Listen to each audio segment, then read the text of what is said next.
Samia Suluhu Hassan amejigamba hadharani kuwa ndiye aliyetoa ruhusa ya kufanyika kwa wimbi kubwa na la kutisha la mauaji ya maelfu ya Watanzania lililoanza Oktoba 29 mwaka huu 2025. Kwa mujibu wa taarifa ni kwamba wimbi hilo la mauaji linaendelea mpaka hivi sasa, na takwimu za hivi karibuni zinadai kwamba idadi ya waliokwisha uawa inazidi watu 10,000. Sasa jana Samia alikutana na watu walioitwa wazee wa Dar es Salaam. Hata hivyo hawa wazee ni wazee wa CCM. Walikusanywa tu kwa ajili ya kumsikiliza Samia. Hotuba ya Samia ilikuwa ya dakika 58 na sekunde 49.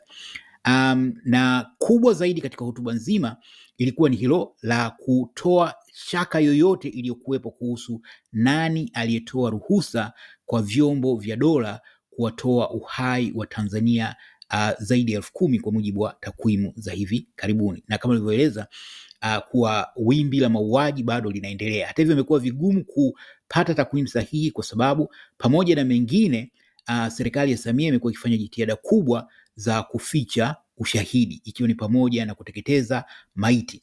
Kwa hiyo hadi muda huu familia mbalimbali bado zinasubiri miili ya ndugu zao au kufahamu mustakabali wa uhai wa ndugu zao ambao mpaka leo haijulikani kama wameuawa, na kama wameuawa miili yao iko wapi.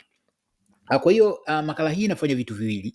Kimoja ni kutoa muhtasari wa yaliyoongewa jana. Kwa sababu hotuba ilikuwa ni ya dakika 58 na sekunde 49. Lakini Jasusi TV inakuelezea kwa kifupi tu dondoo muhimu za hotuba hiyo. Na sehemu ya pili, makala hii itaeleza kutoa picha pana zaidi ya maana ya hiyo hotuba na mustakabali wa yajayo, kwa sababu ikumbukwe kwamba hapo Disemba 9 mwaka 2025 kutakuwa na maandamano mengine. Kwa hiyo hotuba hii ya jana inatoa mwangaza kuhusu nini kitarajiwe hapo Disemba 9 ya mwaka huu 2025.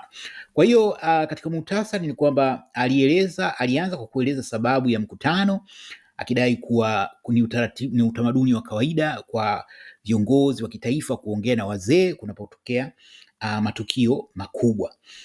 Kadhalika akadai kwamba taswira ya Tanzania kabla ya Oktoba 29, Tanzania ilikuwa ni kisiwa cha amani, na kwamba utambulisho wa Tanzania ulikuwa katika masuala ya upole, ukarimu, umoja, na kwamba Watanzania popote duniani huunganishwa kwanza na undugu bila kujali dini, kabila au asili. Hata hivyo hii si kweli, kwa sababu kabla ya Oktoba 29 takriban Watanzania 200 walikuwa wametekwa, na moja ya sababu zilizofanya vijana wa Gen Z kuingia mtaani ilikuwa ni pamoja na kupinga hili janga la utekaji. Kwa hiyo kudai kwamba Tanzania ilikuwa kisiwa cha amani, basi labda ni kwenye familia ya yeye Samia na watu wake wa karibu, lakini kwa Watanzania wengi walikuwa wakiishi kwa hofu kutokana na janga la utekaji.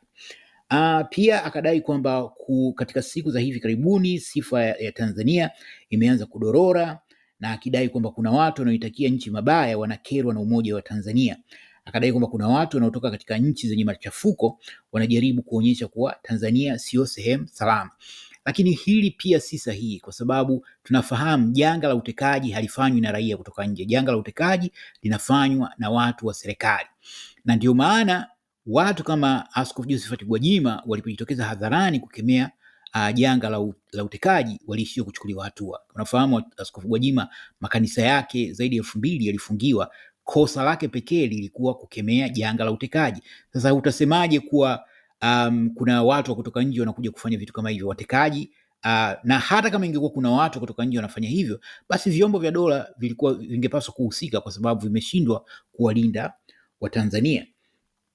Akadai kwamba alizoziita vurugu za kuanzia Oktoba 29 hazikuwa utamaduni wa Tanzania. Lakini hapa aliongea maneno ambayo kidogo yalileta matumaini, kwa sababu alisema kwamba kila aliyeumia au kufa ni Mtanzania mwenye haki sawa. Akaenda mbali zaidi na kwamba pole imeshatolewa kwa familia zilizoathirika, na akadai kwamba damu ya Mtanzania moja inahesabika kama hasara kwa taifa lote. Kwa hiyo hadi hapa kidogo kulikuwa na matumaini kwamba labda kuna hali ile ya kureflect katika yaliyotokea, kwamba sio mazuri, yamekuwa na athari, hasa ikizingatiwa kwamba kabla ya hii hotuba, baada ya mkuu wa mkoa wa Dar es Salaam Chalamila kusema kuwa Samia angehutubia taifa, baadhi ya watu mtandaoni wakadai kwamba Samia amepewa script, anataka kuomba msamaha, kwamba sijui watu wakutane, yani yaliyopita yamepita, tugange yajayo na vitu kama hivyo. Kwa hiyo kuwa na matumaini, na hiki alichoanza kukiongea hapa kilianza kuleta hiyo taswira kwamba huenda anataka kuleta maridhiano, lakini aliyofuata yakawa tofauti na hayo matarajio. Akaeleza kuhusu athari zilizosababishwa na vurugu alizoziita vurugu, yani kutokana na maandamano, kwamba biashara ndogo ndogo ziliathiriwa, masoko yalifungwa, riziki ya watu iliathiriwa, bei za bidhaa zimepanda na shughuli za jiji zilisimama. Unaona, pia akadai kwamba hizo vurugu zilikuwa zimeandaliwa, kwamba hayakuwa maandamano bali ni mradi, yani ni project iliyokuwa imeandaliwa.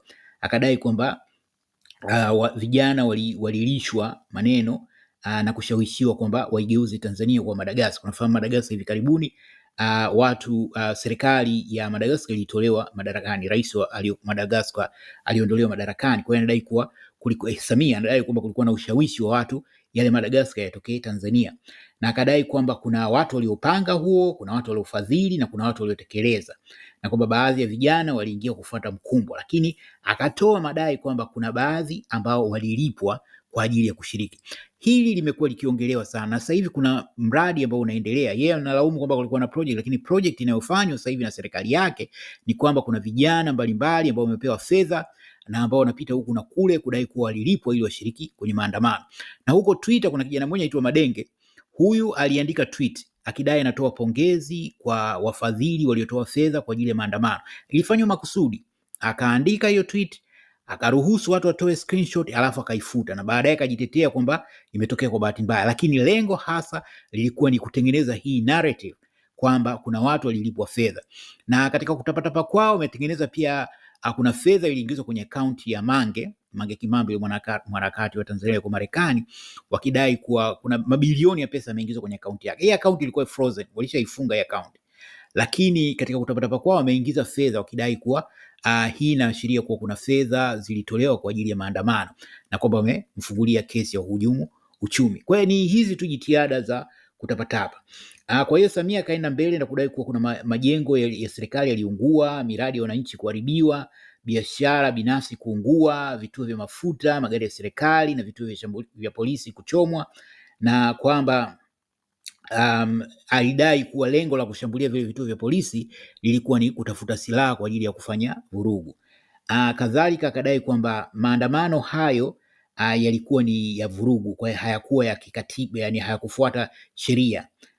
Na pia akadai kuwa hili ambalo kwa hakika liliumiza watu wengi sana waliosikia hotuba hiyo ni kuhalalisha kwamba matumizi ya nguvu kubwa, yani hao watu wanaodaiwa kuwa zaidi ya 10,000 kuuawa ilikuwa ni halali, akidai kwamba nguvu iliyotumika iliendana na ukubwa wa tukio, kwamba tukio lilikuwa kubwa na lengo la hilo tukio lilikuwa ni kumtoa yeye madarakani. Kwa hiyo amehalalisha, na ndio maana alitoa idhini kwa vyombo vya dola kuwatoa uhai watu 10,000. Kwa hiyo huu ni uthibitisho, na haya ni muhimu kuyapigia mstari, kwa sababu huko mbele endapo haki itatafutwa, na tayari jitihada za kutafuta haki zimeanza kwa sababu kesi imeshafikishwa ICC, ni muhimu kwamba Samia mwenyewe amekiri kwamba nguvu iliyotumika ni halali na yeye aliridhia hao watumishi wa vyombo vya dola kuwatoa uhai hao maelfu ya Watanzania.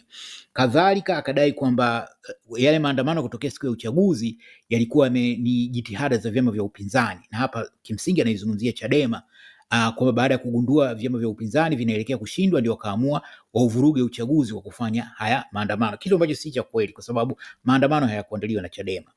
Kadhalika akadai kwamba kuna waratibu wa kutoka nje, kwamba kuna watu wana maslahi binafsi na wengine sio Watanzania kamili. Hapa nazungumzia watu wa diaspora ambao kwa sababu ya aidha makazi yao nje ya nchi wanatafsiri. Hii ni lugha ya kawaida ya CCM kudai kwamba Watanzania walioko nje sio Watanzania kamili.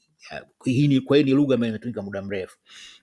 Kadhalika akazungumzia kuhusu udhaifu wa vyama vya upinzani, na hapa akajigamba kwamba huo ushindi aliopata wa 98% imetokana na kukubalika kwa CCM, kukubalika kwa sera zake, uongozi wake na udhaifu wa vyama vya upinzani. Pia akafanya dharau dhidi ya vijana, akadai kwamba kauli ya ugumu wa maisha inayoelezwa na vijana sio sahihi, kwamba hakuna ugumu wa maisha. Kwa hiyo kwake haoni ugumu wa maisha, na atakuwaje na ugumu wa maisha wakati mwanaye Abduli anaendesha magari ya mabilioni? Kwa hiyo hili sio gumu kwa yeye kutoelewa. Kwa atakayeshangaa kusema hili, pengine anapaswa kuelewa kuwa mtu anaishi kwenye utajiri hawezi kumwelewa mtu anayelalamika kuhusu umaskini.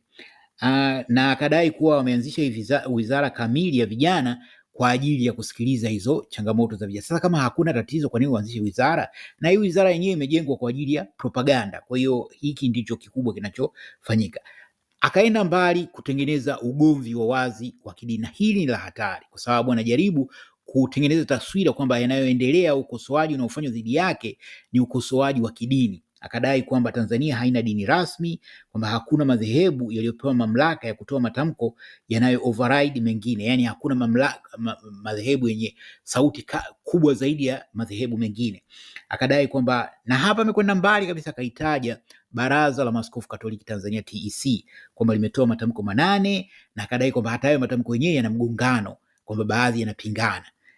Kwa hiyo wakatoa onyo kwamba ni kosa kutumia dini kuficha maslahi binafsi, na akadai kuwa kwamba mamlaka ya uongozi hutoka kwa Mungu bila kujali jinsia na asili. Hapa alikuwa anamaanisha uwanamke wake, na asili alikuwa anamaanisha uzanzibari wake. Kadhalika akadai kuwa watu wasitumie chuki ya dini ili kuhalalisha vurugu. Kwa hiyo vile watu wanapokosoa kwamba yeye ameridhia, amesimamia mauaji ya zaidi ya Watanzania 10,000, anatafsiri kwamba hii ni chuki dhidi yake. Unaona, na akadai kwamba kutompenda kiongozi kusihalalisha kuvuruga nchi. Kwa hiyo watu wanapokosoa, wanapolaani hayo yaliyotokea, yeye anatafsiri kwamba watu hao hawampendi kiongozi, kana kwamba kutompenda kiongozi ni kosa la jinai. Akazungumzia pia kuhusu masuala ya katiba, akazungumzia kuhusu tume ya uchaguzi, tume ya uchunguzi, kwamba hiyo tume ya uchunguzi imepewa miezi 3 na akaipigia chapuo kwamba itafanya kazi vizuri, na kudai kuwa baada ya kumaliza kazi yake kutaundwa kamati ya maridhiano. Vilevile akarusha dongo kali dhidi ya nchi wahisani, na akidai kwamba kuna mataifa na taasisi za kimataifa ambazo zinatoa masharti kwa Tanzania. Akadai kwamba Tanzania sio koloni, haiongozi kwa masharti kutoka nje, na hii ilikuwa ni jibu la moja kwa moja kutokana na msimamo wa Bunge la Ulaya ambalo lilitoa karipio kali. Kwanza likasema kwamba litasitisha msaada wa fedha, lakini likataka kuachiwa kwa Mheshimiwa Tundu Antipas Lissu, mwenyekiti wa taifa wa Chadema. Lakini pia likataka uchunguzi ufanyike kuhusiana na mauaji yanayoendelea baada ya hilo wimbi la mauaji la Oktoba 29. Kwa hiyo akawasemea vikali na kudai kuwa wao ni wakina nani wa kuipangia Tanzania cha kufanya. Yaani ni kauli fulani za kibabe dhidi ya nchi wahisani. Vile akadai kwamba utajiri wa Tanzania unasababisha Tanzania imezewe mate. Haya ni matokeo ya kukosolewa. Kwa hiyo kadri nchi kama hii Umoja wa Ulaya unapokosoa Tanzania, lugha inayotumika ni kwamba wanaimezea mate. Yale lugha ilikuwa ikitumika katika awamu iliyopita kuhusu mabeberu. Jingine, kwa hiyo yeye akazungumzia kuhusu haki. Hii kumekuwa na mjadala hapa katika kuhusu haki, inaanza haki au amani, lakini yeye amekazania kusema kwamba haki huja baada ya kutimiza wajibu. Kwa hiyo watu watimize wajibu wa kutekwa, watimize wajibu wa kulawitiwa, watimize wajibu wa kubakwa, watimize wajibu wa kuuawa, ndio watakuja kupata haki kwa mujibu wa maelezo aliyoyatoa. Kwa hiyo kwa kifupi, hiyo hotuba ilikuwa ni mbovu kuliko zote, lakini imeserve a very important purpose, kwamba Samia amekiri kuwa yeye ndiye aliyetoa amri ya kufanyika kwa mauaji ya maelfu ya Watanzania. Hili ni la muhimu sana. Huu ni ushahidi muhimu sana katika hiyo kesi iliyofunguliwa huko ICC, na rekodi hii imewekwa na yeye mwenyewe, amejifunga kitanzi yeye mwenyewe. Kwa kifupi zaidi ni kwamba ametangaza vita na international community, ametangaza vita na kanisa Katoliki, ametangaza vita na Chadema, katangaza vita na wanaharakati, ametangaza vita na vijana wa Gen Z, lakini pia amegusia kuhusu uchaguzi wa 2030. Kwa hiyo ametangaza pia vita na wana CCM wenzie. Kwa kifupi, mwanzo wa mwisho wa Samia umewadia. Ukiongea na watu wa hospitali, madaktari wanakuambia mtu anayekaribia kukata uhai